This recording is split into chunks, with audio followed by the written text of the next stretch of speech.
The New World Symphony came to be because of a fortuitous meeting between myself and the remarkable Ted Arison. Both of us had in common our great love for music and our great concern for young musicians and the process by which they could enter their careers with the kind of dedication and knowledge which they need to have to be true leaders in the future of this wonderful art. And together we found a cause that we could both believe in and create this wonderful academy from which so many outstanding musicians have taken their place in the great orchestras and ensembles of the world. Michael has taken a page from my father in his own devotion to educational concerns, and not only in the audiences, but among the musicians too. That's what the New World Symphony is all about. It's a fantastic combination of a school of excellence and a breeding ground for the next level of performance. Because the New World Symphony is called New World Symphony, many people mistake what it really is. The symphony is the public face of an academy of music which works with postgraduate students in the most sophisticated way. I think the reason why the New World Symphony is unique is that it is sort of the perfect middle ground between having just finished music school or conservatory and starting a job, which is what we're all sort of trying to do. The way the schedule works here is very close to a professional orchestra. Every week is a new concert with a new program performed more than once. A lot of times when you're in school, you're rehearsing for, say, 3 months, and then you play one concert. And so what happens is you get very nervous before the concert because that's the only shot you get. Here at New World, we would rehearse for a week, maybe 2 weeks, and then play the concert 2 or 3 times. This really distills it. I mean, it is pretty much the schedule you would have in a professional orchestra. Actually, if you can survive the New World Symphony, in most cases, a professional orchestra job would be a piece of cake. Another thing that's really great about New World Symphony is the education program. I mean, most professional orchestras nowadays are really wanting people to come in and be able to go out into the community, go into schools, do chamber music concerts where you can really talk to the audience. And that's something that when you go to a music conservatory or any school actually, you don't really get training doing that. And so through New World Symphony, I've really gotten a lot. Every year they bring in coaches like the Cavani String Quartet.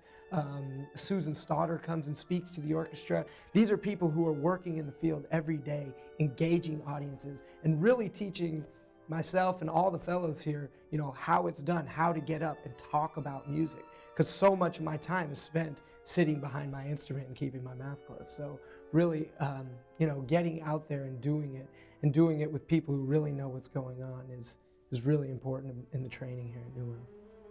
The New World Symphony brings young people together from the great schools, conservatories of the whole world, and puts them in an environment where they can be influenced by a wide variety of different kinds of musicians. Great artists coming from the Vienna Philharmonic, the Orchestre de Paris, the Russian National Orchestra, the Cleveland Orchestra, the Czech Philharmonic, the San Francisco Symphony and Chicago Symphony. I'm Zdenek Makal, the music director of the Czech Philharmonic Orchestra. I must say very frankly that my principals from Czech Philharmonic Orchestra, you know, and they are looking quite closely, you know, and they know what is it doing music. So they were very impressed. And everybody of these 3 coaches, they are over years and years, I mean, I will say over decades, they are teaching in Prague. So they are not only great players, but they have a lot of experience with the teaching, and they were full of the praise. Of course, when I first came, the orchestra and the conductor look at each other for about 15 minutes, and you sort of size each other up. And I had no idea quite. I'd heard, of course, the reputation of the orchestra, but you never know how honestly they're presented. Well, this was truly honestly presented. They are a group of extraordinarily gifted musicians. The job market for professional orchestral musicians is very competitive and difficult. The chances that you're going to graduate and get a job are very slim. Here at the New World Symphony, there was when I was here, and I know there still is, there was a very heavy emphasis on audition training. How how to take an audition, the things that professional audition committees look for, and how to incorporate that into your playing. That was of, measureless assistance. To be an artist is to take a risk on so many different levels. We ask our fellows to prepare meticulously for the moment when on stage they take the risk that brings music to life. And in fact, becoming an artist is an enormous risk on its own. We apply the same philosophy here at New World Symphony. We take risks every day. For instance, right now we're exploring technology and the role it will play in arts and education in the years to come, most notably through our pioneering work with Internet 2. Internet 2 has extraordinary possibilities.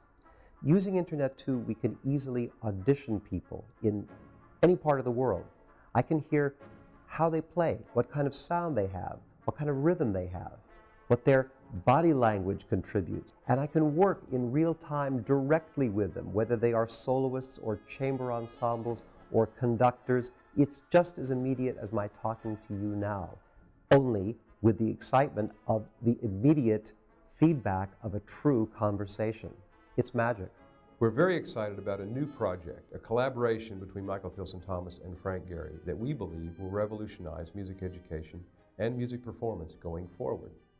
This facility will not only give us an ideal acoustic for unamplified performance, it will become the center of a global village, linking us with universities and musicians from around the world.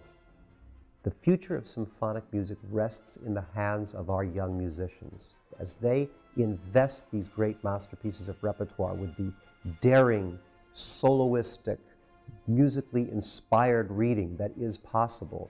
They will not only keep this music alive, but they will bring it to a whole new generation of music lovers in a way that no one before ever imagined.